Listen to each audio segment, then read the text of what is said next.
et bienvenue dans l'émission Paroles de femmes. Nous allons passer toute cette semaine ensemble et nous allons parler du rejet. Et c'est un sujet qui nous tient beaucoup à cœur parce que nous savons que c'est quelque chose qui fait beaucoup de mal et que lorsqu'on a vécu du rejet, ça peut être très douloureux. Et je crois que parmi vous, il y en a plusieurs, vous avez vécu des situations de rejet qui vous blessent encore aujourd'hui et qui ont eu un impact négatif depuis des années et des années. Et vous avez aujourd'hui envie d'en sortir de cette prison. Et j'ai une bonne nouvelle pour vous cette semaine. C'est une semaine de guérison, une semaine de délivrance. Et le rejet ne fera plus partie de votre vie. Vous allez découvrir votre véritable valeur et votre véritable identité. Et je suis avec mes amis. Bonjour, vous allez bien? Bonjour Annabelle, nous allons très bien. Oui, on était vraiment contente de pouvoir traiter de ce sujet parce que on se rend compte que c'est vraiment un poison qui fait beaucoup de mal dans un peu, ça touche pas que les femmes, ceci dit, mais puisque nous sommes dans Paroles de femmes, nous allons parler aux femmes. Mais c'est vrai que c'est le rejet fait un peu partie de la vie quotidienne. On y a tous goûté de façon plus ou moins forte. On a tous été candidates au rejet un jour ou l'autre. Et on va peut-être, au cours de cette semaine, pouvoir partager quelques-unes de nos expériences, à la fois en tant que rejetée et que personne qui a rejeté aussi, pour mieux comprendre peut-être comment ça fonctionne. Mais le rejet, vraiment, vous l'avez aussi, vous, côtoyé. Oui, toutes d'une manière différente. C'est certain, il y a différents niveaux de rejet, différents types de rejet. Moi, je l'ai vécu, surtout dans mon enfance, quand j'étais à l'école. Et puis, on me traitait de toutes sortes de noms auxquels je ne pensais pas, je ne m'identifiais pas. On me traitait de, je peux le dire, hein, on me traitait de grosse. Dès la maternelle, j'avais 5 ans. Et puis, quand le petit garçon m'a traité de ce nom, j'ai regardé à gauche et à droite, derrière, puis je savais pas à qui il parlait. Parce que pour moi, c'était pas quelque chose, c'était pas mon identité. Et puis, vraiment, c'était quelque chose avec laquelle j'ai lutté pendant très longtemps, parce qu'après, c'est comme si cette chose m'a suivie. Et quand j'ai compris qu'il me parlait à moi, j'étais vraiment comme... Dévastée. Oui, absolument. Je me souviens de ce moment. Je me souviens du contexte. Je peux vous dire exactement où j'étais, comment ça s'est passé. Et puis, après, c'est ça, c'était un travail de guérison parce que c'était jusqu'à l'âge de 13 ans à peu près, où c'était à l'école. C'est quelque chose qui m'a suivie. Et c'est certain que le rejet, pour moi, qu'est-ce que ça a causé? C'était vraiment... ça crée vraiment une colère. Ça fait en moi, ça fait monter une rage qui n'était pas du tout... En fait, j'étais élevée dans une belle famille et puis tout ça, mais ça a vraiment causé... Ça a fait des dommages dans mon âme. Et cette semaine, je suis contente qu'on puisse en parler parce que les personnes qu'on croit le moins susceptibles de vivre le rejet l'ont vécu. C'est une espèce de fléau, c'est un cancer et ça ronge l'âme et ça atteint notre corps. Et souvent, je crois vraiment qu'il y a des gens qui développent des maladies, qui développent toutes sortes de choses parce qu'ils sont victimes de rejet. Aujourd'hui, on veut vraiment mettre, toute cette semaine, on veut mettre un terme à cette chose et j'ai appris que ce n'était pas mon identité. Ce que les paroles de ce petit garçon m'avaient dit, j'ai appris que ce n'était pas mon identité, mais j'ai dû être vraiment, vivre une guérison. J'ai dû être renouvelée dans mon intelligence. Mais vraiment, cette semaine, on va en parler parce que c'est possible de tout vivre ça avec Jésus-Christ, avec son amour. Et on va démystifier qu'est-ce que le rejet aussi. Puis, mais toi, tu parles de quelque chose qui s'est passé il y a 5 ans. Donc, tu n'es pas si vieille que ça, mais ça fait quand même quelques années que tu as eu 5 ans. Et c'est comme encore tellement... c'était tellement marquant, tellement violent comme moment que tu t'en souviens comme si c'était hier. Puis je pense que nous toutes, on a des situations marquantes comme ça où on a été rejeté, où on s'est fait insulter. Et c'est pour montrer en fait que ça blesse vraiment l'âme. Tu te souviens peut-être pas... Tu ne te souviens pas de tous les jours de ton enfance, j'imagine, parfaitement? Absolument pas. Non, mais c'est certain, c'est ça. Il y a eu des moments marquants comme celui-là. Il y en a des heureux et d'autres moins réjouissants. Mais parce qu'il y a beaucoup de situations de rejet qui se passent en fait dans l'enfance et qui sont des vraies situations de rejet. C'était une vraie situation de rejet. Mais tu si tu rencontres ce petit garçon aujourd'hui, je pense pas que le petit garçon avait conscience. Ouais, si ça se trouve, lui, il s'en rappelle pas. Et puis, je pense pas qu'il avait conscience que ce qu'il allait dire à ce moment-là allait créer autant de dommages. Et tu le rencontrais aujourd'hui, bah, tu sais, pendant des années, j'ai dû lutter avec ça. Ça m'a complètement dévastée. Aujourd'hui, dans la vie adulte, il se dit ah, mais mince, excuse-moi, mais c'est vrai, on n'a vraiment pas conscience de la portée de ce qu'on dit. Mais lorsqu'on est enfant, lorsqu'on a 5 ans, notre âme est encore en construction. Et du coup, c'est comme un coup fatal qu'on y porte. Il ne faut pas négliger, en fait. C'est tout ça pour dire qu'il ne faut pas négliger ce qui se passe parce que les enfants peuvent arriver. On m'a traité de grosse à l'école. Ouais, et puis, c'est vrai que ça te ferait pas de mal de perdre un peu de kilos. Non, mais il y a quelquefois, en tant que parent, on prend ça à la légère parce que nous, notre âme est plus forte et plus formée. On se dit, bon, bah, écoute, faut avancer. Mais c'était une vraie blessure. Et une vraie blessure, bah, il faut la soigner, en fait. Oui, il faut la soigner et puis il faut la reconnaître surtout. Parce que les situations de rejet, parfois, on le vit, mais on ne sait même pas que là, je suis en train de vivre du rejet. Tu vois, même les parents, quand un enfant il rentre de l'école, il dit ça, le parent ne va pas parfois tout de suite penser « Ah, mais en fait, ça, c'est une situation de rejet que mon enfant est en train de vivre. » On va juste banaliser, on va dire « Ah, bah, c'est bon, c'est correct, c'est pas un problème. » Mais vraiment, cette série, pour moi, elle est importante parce que ça va permettre à certaines personnes, même qui sont déjà très grandes, de mettre du doigt dans des choses qui ont vraiment créé en elles un malaise, un sentiment de rejet. Et c'est des choses qui poursuivent jusqu'à aujourd'hui dans la vie de plusieurs personnes, mais elles ne savaient pas. Parfois, on manifeste des choses, mais on ne sait même pas d'où ces choses viennent, en fait. Et c'est ce qui arrive souvent, c'est que là, toi, tu as parlé de la rage. C'est comme ça que ça se manifestait chez toi, tu étais en colère. Mais aujourd'hui, il y a des personnes qui vivent des choses, elles manifestent des colères, elles manifestent de l'isolement, différentes choses, mais elles ne savent pas d'où ça vient et c'est important de pointer le doigt dessus. C'est important de comprendre que, en fait, si ça m'arrive, c'est pas forcément parce que je suis orgueilleux ou parce que j'ai quelque chose, c'est peut-être qu'il y a une situation de rejet que j'ai vécu dans ma vie, mais qui me pousse à faire ça et vraiment mettre le doigt dessus pour pouvoir guérir. Et d'où l'intérêt d'une émission pareille et vraiment d'où l'intérêt de comprendre qu'il faut connaître, il faut savoir et surtout, il faut traiter la chose. Puis, je veux juste sensibiliser les parents qui nous écoutent parce que moi, j'étais enfant quand j'ai vécu ma première situation de rejet. Et des fois, les parents, on peut balayer rapidement ce que notre enfant nous partage en revenant de l'école. Mais j'aimerais juste sensibiliser les parents à demeurer sensibles parce que des fois, ça va prendre tout ce qu'on a en tant qu'enfant pour dire à notre père ou à notre mère ce qu'on a vécu aujourd'hui à l'école, parce que c'était tellement blessant. Il y en a peut-être des enfants qui oseront même pas en parler. Et peut-être des fois, en tant que parent, on peut investiguer. Et puis comme ça, tout au long de la semaine, on va parler des symptômes du rejet, on va parler de quelle manière ça peut se manifester. Donc, juste nous rendre sensibles aussi à l'égard de nos enfants pour les aider aussi à guérir et à vivre ça vraiment vivre ça du côté de la position de Jésus. Mais moi, je me souviens une fois, ma fille, elle était rentrée de l'école et je l'ai peut-être déjà raconté.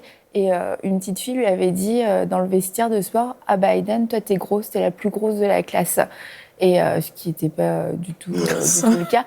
Mais je veux dire, elle avait, je sais pas, elle avait peut-être 5-6 ans, quelque chose comme ça.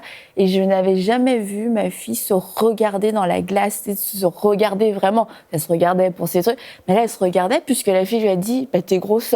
Du coup, elle était en train de s'examiner, etc. Et parce que quand elle est rentrée, elle me dit, elle m'a dit que j'étais grosse. Et c'est tellement, c'est comme si tu me disais, t'es blonde, quoi. Enfin, c'était la même chose. Je me suis dit, c'est n'importe quoi. Enfin, franchement, c'est comme ouvre tes yeux, puis tu verras, c'est pas le cas. Mais parce que cette parole-là l'avait blessée finalement, puis avait créé des interrogations. Elle commençait à se regarder et je me suis dit, on peut pas juste laisser ça comme ça parce que c'est comme ça va faire constamment écho en elle, même si c'est pas la vérité. Ça va devenir comme sa vérité à elle, puisque elle me voit comme ça. Peut-être que c'est moi qui me vois pas bien, mais pour dire, faut vraiment entendre ce que nos enfants nous disent, puis regarder après si ça a un fruit, si l'enfant commence à manifester certains signes ou reparler de cette parole. Ouais, mais ça me semblait tellement débile, sérieux. Franchement, non, mais je me dis, ça valait même pas la peine d'en reparler. C'est comme, oui, vraiment, tu me dis, Annabelle, t'es blonde. Écoute, je rentre pas pour aller vérifier est-ce que je suis blonde. C'est comme, j'ai la certitude que je ne suis pas. Et en fait, non, ça l'avait quand même perturbée. C'est ça, faut entendre ce que notre enfant nous dit ou la personne qui nous parle. Faut vraiment entendre. Mais c'est ça qu'on parle aujourd'hui du rejet. Ce qu'on vient de dire d'entrée de jeu, c'est que ça blesse tellement. Les paroles viennent vraiment blesser. Et quand on est enfant, on est encore en train de construire son identité. Et les paroles qu'on reçoit à ce moment-là nous suivent toute la vie. Comme les paroles de nos parents peuvent nous valider, peuvent nous donner une bonne estime de soi, peuvent construire notre identité, comme elles peuvent aussi venir écraser notre identité. Et dans le cas, par exemple, des amis à l'école, c'est sûr que quand un ami nous dit quelque chose, on n'est pas un adulte. Donc, ce qu'il nous dit, on le prend pour du cash, comme on dit. On le prend pour la vérité. C'est comme s'il vient de me donner une nouvelle information sur moi que je ne savais pas la veille, que je ne savais pas le matin avant d'arriver à l'école. Donc, en tant que parent, là, on est en train de parler à ceux qui ont été rejetés quand ils étaient enfants, de retourner dans vos pas pour dire c'est quoi le moment marquant, c'est quoi la chose qui m'a été dite, qui m'a vraiment déstabilisée. Comme tu dis, des fois, les parents, par désir de nous rendre fortes et de nous dire faut être tough, la vie est dure. Des fois, ils vont passer par-dessus pour dire non, c'est des choses de bébé, c'est des choses d'enfants, c'est des enfantillages. Ouais. Mais en fait, c'est vraiment des trucs qui viennent semer quelque chose dans le cœur de l'enfant. Donc, en tant que parent, être vraiment conscient d'arracher ça tout de suite, là. De ne pas attendre que ça pousse dans 5 ans, mais de tout de suite arracher cette parole, de la contrer avec de l'amour, de la contrer avec des paroles d'affirmation. Mais pour nous, les femmes aussi, qui avons été victimes de rejet. Si aujourd'hui, tu n'es même pas sûr, peut-être que ça ne te parle même pas, tu te dis, est-ce que j'ai vraiment été victime de rejet? Essaie de reculer en arrière pour dire quelles sont les paroles qui m'ont marqué. Comme Aurélie dit, elle a dit dans son exemple, c'est que quand on te le dit, après, plus tard, tu vois des fruits qui viennent en fait de cette source-là, de cette parole-là. Et si aujourd'hui, tu dis, je suis hyper susceptible sur mon apparence, donc quelqu'un ne peut même pas me dire quelque chose sur mon apparence, et là, tu recules en arrière, tu vas dire, peut-être que on m'a dit des choses sur mon apparence quand j'étais plus jeune qui ont créé ça en moi, qui ont créé... parce que quand on te rejette, c'est qu'on te dit que t'es pas bien, que t'es pas assez. C'est ça le rejet, en fait. C'est pas juste de dire, viens pas jouer avec nous, et puis ça s'arrête là. C'est qu'on veut pas de toi. Et tout le temps, tu as toujours l'impression qu'on te met à part. Et c'est dur de combattre contre ça. Et c'est vraiment important d'ouvrir notre cœur. Vraiment, je prie que le Saint-Esprit ouvre votre cœur pour dire, Seigneur, viens me parler pendant cette série et viens arracher ce que j'ai peut-être laissé prendre racine et porter du fruit dans ma vie, mais viens arracher ça de mon cœur. C'est vrai que le rejet, c'est vraiment une mauvaise herbe. Et elle ne demande pas l'autorisation de porter du fruit. Et c'est pour ça que c'est important de, comme tu dis, Nadine, de garder ce cœur ouvert parce qu'il y a beaucoup plus de choses qui sont le fruit du rejet que tout ce qu'on peut penser parce qu'on y a tout été exposé, en fait, un jour ou l'autre. Et on a parlé là des choses à l'école, mais on va parler aussi par rapport aux abus et à la maltraitance. Mais c'est que, c'est ça, le rejet va porter du fruit. C'est une plante très, très productive et très fertile. Et si on n'y prend pas garde, en fait, on va juste grandir avec. Et puis, vu qu'on grandit, on évolue, on se dit, bon, tu sais, c'est aussi ma personnalité, etc. Et un des mensonges, et notre corps, notre âme se protège avec ça, c'est de développer certains symptômes comme de l'agressivité. Parce que, écoute, là, si je fais peur aux gens, il n'osera pas me le redire. Personne ne va oser me le redire. Mais derrière cette agressivité-là, on est doux, on est paisible, on n'a pas envie d'être cette personne-là. Derrière cet isolement, non, moi, j'aime beaucoup prendre du temps tout seul et ça, c'est juste parce que j'ai tellement peur de m'approcher des autres gens. Ou alors, je parle tout le temps, je rigole tout le temps, je prends beaucoup de place parce que j'ai peur qu'on me donne pas de place. Et du coup, toutes ces choses-là ne sont que des symptômes, en fait, et des systèmes de protection. Et on peut être très attaché, en fait, à ces systèmes de protection parce qu'on a l'impression que c'est ça qui nous a gardés vivants jusqu'ici. C'est ça qui a fait qu'on a quand même pu avancer dans la vie. Et il y a une partie en partie, c'est vrai. C'est finalement ces systèmes de protection nous ont permis d'avancer, tout comme les béquilles nous auraient permis d'avancer. Mais il y a un plan supérieur. Il y a vraiment une liberté supérieure que d'avancer le plus vite possible avec des béquilles. On peut être entièrement guéri. Les genoux boiteux peuvent être redressés et les jambes redressées et raffermies. Et je crois qu'au travers de cette série, c'est ça, c'est qu'on va lâcher les systèmes de protection et les béquilles qu'on pouvait avoir, que notre âme a cherché et qui nous ont fait avancer. malgré tout au fil des années et que cette semaine, on va pouvoir entrer dans une réelle liberté. Et je voulais aussi parler des abus. Parce que beaucoup de femmes ont vécu des abus. Et moi, quand je suis venue au Seigneur, je me suis dit, mais c'est fou, tous les chrétiens ont été abusés, toutes les chrétiennes ont été abusées.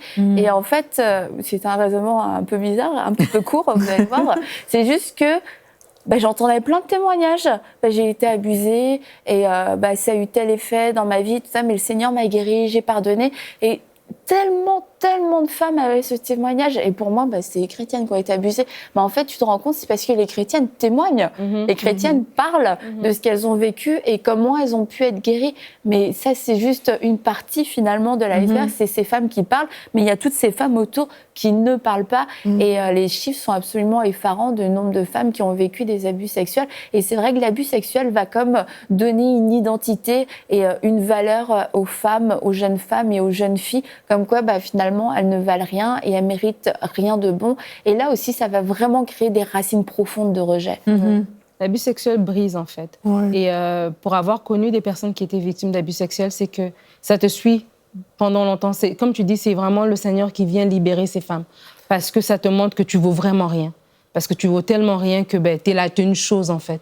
Et que, en plus, ça vient mettre la culpabilité sur l'enfant parce qu'habituellement, une femme qui a été abusée, c'est dans son enfance par quelqu'un de confiance, soit un père, un oncle, un ami de la famille, et qui va te dire, si tu le dis à tout le monde, c'est toi ils vont pas te croire ou quoi que ce soit. Et des fois, même l'enfant, comme tu dis, ça prend tout son petit change au petit enfant pour dire. Et quand il ose même parler et qu'on lui dit, on le renvoie de la main, c'est encore pire, il n'osera plus revenir pour en parler. Et donc, ça te met dans un isolement. La personne grandit vraiment avec un sentiment que je vaux rien, je mérite rien, en fait. Et ça te met à part.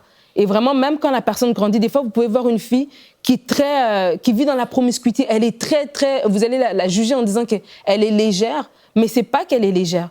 Elle a été abusée à un moment fragile, à un moment vraiment particulier de sa vie. Et là, ça la suit. Elle a comme l'impression que c'est ce qu'elle doit faire parce qu'on ne peut pas l'aimer pour elle-même. Elle doit donner quelque chose en échange de son amour. Ou encore, elle est une personne agressive. Donc, il y a beaucoup de choses qui découlent de ça. Mais vraiment, je bénis le Seigneur parce qu'on a une époque où on peut parler de ces choses-là. Vraiment. Et où est-ce que d'autres femmes chrétiennes peuvent venir témoigner pour justement sortir ces femmes-là de cet isolement parce que vraiment, c'est la pire prison dans laquelle le diable va mettre la personne parce que ça la suit. Et c'est quelque chose qu'elle ne peut pas partager avec les gens. Mais pour avoir parlé à des personnes qui ont vécu ça, c'est tellement libérateur et j'encourage les gens à la maison. Si vous avez vécu ça, c'est pas retourner en arrière, c'est pas être rancunière que de dire d'en parler. Je connaissais une dame, j'étais allée à une conférence récemment sur l'abus sexuel justement, et la dame a témoigné, ça faisait 30 ans que c'était arrivé, mais c'était important pour elle de le dire, tu vois. C'était important pour elle parce que c'était validé que je suis assez importante que on peut parler de mon histoire, c'est pas on laisse passer, ça fait trop longtemps. Et c'est pas qu'elle vivait dans la rancune ou quoi que ce soit, mais ça a juste permis de la libérer, elle, et aussi ouvrir les oreilles des autres femmes pour dire, OK, c'est vrai, je peux en parler, c'est vrai que c'est pas ma faute, j'ai pas fait exprès, je me suis pas exposée, je me suis pas mis à un endroit exprès, je l'ai pas voulu de façon, tu sais, des fois, ils peuvent penser que c'est peut-être au fond, je le voulais, et c'est pour ça que ça m'est arrivé. Et c'est vraiment important de se libérer à ce côté-là parce que ça détruit, en fait. Ça vraiment vient détruire, ça vient mettre une honte sur la personne, alors que c'est pas elle de porter cette honte, c'est à l'agresseur de porter cette honte, mais c'est ce qui se passe, en fait, quand on est victime d'abus sexuels. Le rejet, ce que ça fait, c'est que ça te forge une identité qui n'est pas la tienne, en fait. Et puis aujourd'hui, s'il y a des personnes qui s'identifient en nous écoutant parler, on a parlé de quelques formes de rejet, mais c'est simplement pour dire qu'il y a de l'espoir et que peut-être des fois, ça fait revivre, ça fait remonter des souvenirs qui avaient été enfouis. Parce que c'est un des mécanismes de défense pour se protéger, c'est qu'on enfouit et que la mémoire oublie partiellement. Mais là, juste le fait d'en parler, peut-être qu'il y a des souvenirs qui ressurgissent et que ça cause de la douleur. Eh bien, vraiment, on veut vous dire qu'il y a de l'espoir en Jésus-Christ et c'est pour ça qu'on en parle aujourd'hui. Et Jésus, vraiment, est la réponse. Et Jésus veut effacer et veut remplacer ces souvenirs-là par vraiment son amour. Et je veux vraiment dire aux femmes qui se sentent concernées aujourd'hui que Jésus vient panser toutes vos blessures. Amen. Et je crois vraiment que l'Esprit de Dieu veut guérir aujourd'hui tout au long de cette semaine. Vraiment, peut-être vous êtes, peut-être il y a des personnes qui se sont isolées, parce qu'on parle des symptômes du rejet, on parle de l'abus. Comme tu disais, il y avait des personnes de confiance peut-être qui ont abusé de certaines personnes qui nous écoutent. Et des fois, c'est pas nécessairement dans l'abus sexuel, mais des fois, il y a de l'abus psychologique, où je connais des personnes qui ont vécu à l'école aussi du rejet par rapport à leur personne, et ça fait qu'on ne fait plus confiance aux gens. Et Dieu veut rétablir ça dans nos cœurs. Dieu veut qu'on puisse faire confiance à nouveau, et Dieu veut vraiment restaurer toutes ces choses. Et si on fait plus confiance aux gens, un des symptômes, c'est complètement de s'isoler. Et il y a des gens qui n'osent plus entrer en contact avec leur famille ou qui sortent très peu, n'ont pas d'amis, vont à l'église, entrent et sortent très rapidement parce que je ne peux pas faire confiance aux gens. Mais Dieu veut qu'on apprenne à refaire confiance et c'est possible avec la guérison de l'Esprit de Dieu veut guérir aujourd'hui, toute cette semaine. Et c'est ça, c'est une œuvre, c'est un travail de l'esprit. Et je veux dire que c'est pas obligé de prendre des années. Je veux dire que c'est pas obligé de prendre un travail laborieux. C'est l'œuvre du Saint-Esprit. Ça va être l'œuvre du Saint-Esprit qui le fait. Et vraiment, il y a vraiment de l'espoir. Il y a vraiment un avenir en Jésus-Christ, des projets de paix et de bonheur pour toutes celles qui nous écoutent. Amen. Amen. Mais vraiment, comme dans la même lancée que Nadine, j'encourage les gens à parler. C'est vraiment terrible de garder ces choses-là dans le cœur. J'encourage vraiment les personnes qui nous écoutent à parler, déjà à le dire à haute voix, même s'il n'y a personne autour, mais que ces mots sortent de la bouche pour pouvoir libérer le cœur. Parce que c'est vrai, c'est hyper douloureux quand quelqu'un doit revenir sur le fait qu'elle a été abusée, quand une femme doit revenir sur des choses qu'elle a vécues dans son enfance, qui sont vraiment terribles. C'est difficile que ça sorte de la bouche, mais il faut qu'on ouvre la bouche. Il faut pouvoir ouvrir sa bouche et le dire. Parce que c'est comme ça, c'est l'une des premières étapes pour être libéré. C'est de pouvoir en parler, c'est que ça sorte. Et plus ça sort, mais plus c'est comme ça s'arrache aussi de notre cœur en même temps, parce que ces choses ont besoin d'être libérées. L'ennemi aime les ténèbres, l'ennemi aime l'obscurité, il aime travailler avec tout ce qui est caché, mais le fait de sortir ça et de parler, mais ça change. C'est comme ça que la guérison commence. Donc vraiment, les personnes qui nous écoutent aujourd'hui ne doivent pas rester... c'est pas une fatalité que de vivre le rejet. Il y a beaucoup de personnes qui ont vécu le rejet et qui s'en sont sorties. Et vraiment, c'est le temps aussi pour les personnes qui nous écoutent de sortir du rejet. Quel que soit comment il se manifeste, quelle que soit la manière dont on l'a vécu, mais l'heure est arrivée vraiment pour que ça finisse tout simplement dans les vies. Et vraiment... de croire qu'avec la puissance de Dieu, mais le rejet est appelé à sortir, à partir. C'est vraiment ce qu'on veut pour les personnes qui nous écoutent cette semaine. Et puisqu'on parle d'être victime du rejet, je veux vraiment vous encourager, vous dire que vous avez été victime du rejet jusqu'à aujourd'hui. C'est le rejet qui a comme dirigé votre vie. Puis vous avez suivi l'émission, vous réalisez que finalement, oui, ça a créé beaucoup d'émotions, beaucoup de traits de caractère en vous, et que c'est quelque chose que finalement vous avez subi. Vous avez peut-être fait subir aussi à votre entourage toutes ces fois où vous vous êtes dit, mais pourquoi je suis comme ça? Pourquoi j'ai réagi comme ça? Pourquoi j'ai parlé comme ça? Et vos yeux se sont ouverts, c'était à cause du rejet.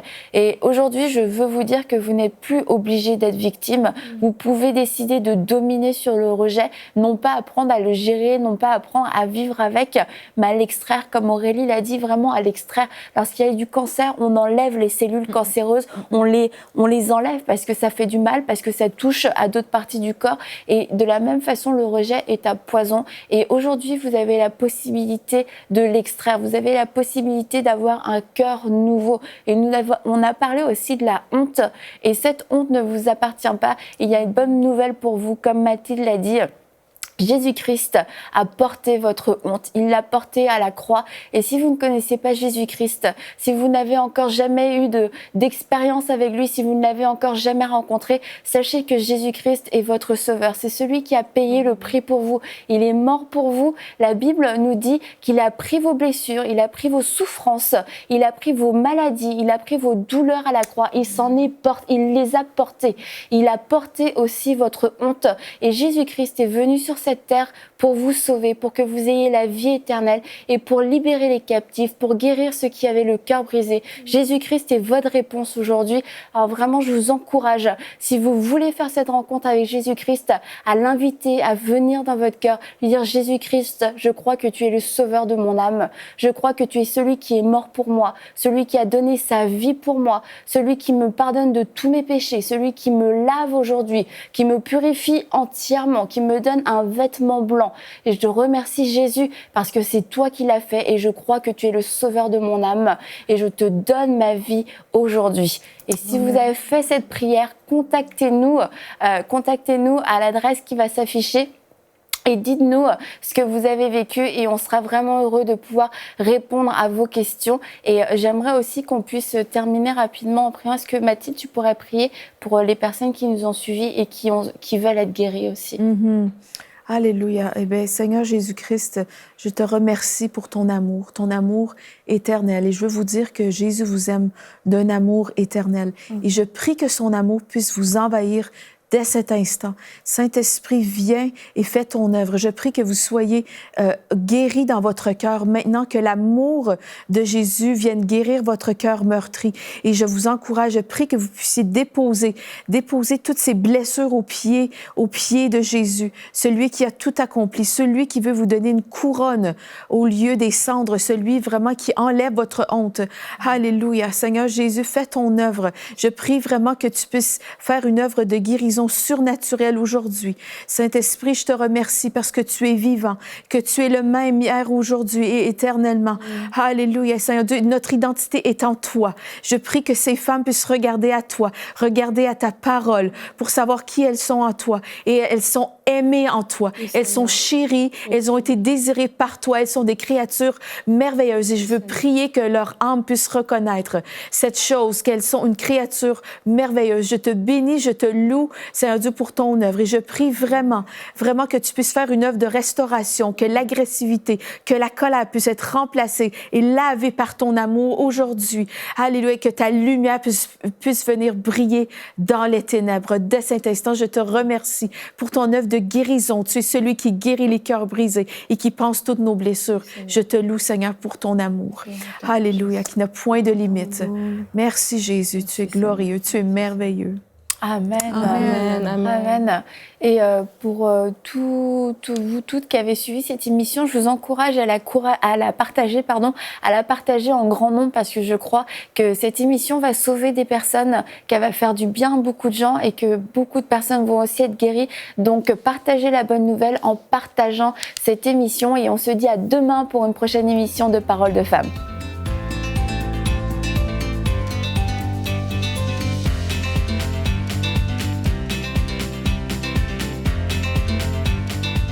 Et la bonne nouvelle, c'est qu'on a l'opportunité d'élargir la diffusion en Afrique et en France à travers les bouquets Canal+, la Freebox et le satellite Eutelsat. Cela nous permettra de toucher des millions de nouveaux téléspectateurs. Et pour que cela soit possible, nous avons besoin de 1500 visionnaires qui s'engagent à donner 1 000 € ou plus. Ensemble, nous allons relever ce défi. Vous pouvez faire votre don sur emcitv.com en une seule fois ou en plusieurs mensualités. Dès maintenant, donnons pour amener EMCI TV à une nouvelle dimension.